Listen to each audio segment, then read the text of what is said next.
সকালে উঠে কোরআন শরীফ পড়ে যদি আমি বই পড়ি লাভটা কি সেটাকে বুঝতে হবে। কোরআন শরীফ যখন আমি পড়বো, নিউ ইয়র্ক টাইমসের নাম শুনছি আমরা। নিউ ইয়র্ক টাইমস একটা খুব বড় রকমের হচ্ছে পত্রিকা।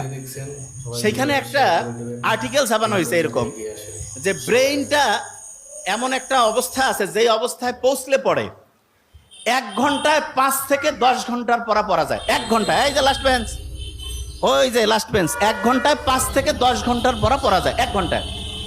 এবং সেই অবস্থাটা তার একটা নাম দিয়েছে। কি নাম? Flow state. কি নাম? আচ্ছা আমি বানানটা করি, FLOW, ফ্লো স্টেট। তা ওরা ফ্লো স্টেট তৈরির জন্য 5টা উপাদানের নাম বলছে। কয়টা উপাদান? 5টা উপাদান। এবং খুব মজার ব্যাপার, সেই 5টা উপাদান তৈরির জন্য যে আলাদা আলাদা 5টা কাজ আছে, সেই 5টা কাজের যে সামারি, সেই কাজটা আল্লাহর নামাজের মধ্যে কোরআন পড়লে সেই সিস্টেমটা চালু করে দিয়েছে। বুঝি নাই? একজনকে বললাম যে ভাই তুমি ABCDE 5টা ওষুধ খাবা আলাদা আলাদা। আর একজনকে বললাম যে ভাই তোমার 5টা ওষুধ আলাদা খাওয়ার লাগবে না, জাস্ট একটা ছোট্ট ট্যাবলেট আছে, সেটার মধ্যে 5টার সব কানেকশন আছে। কোনটা বেশি দামি হইল? বুঝি নাই?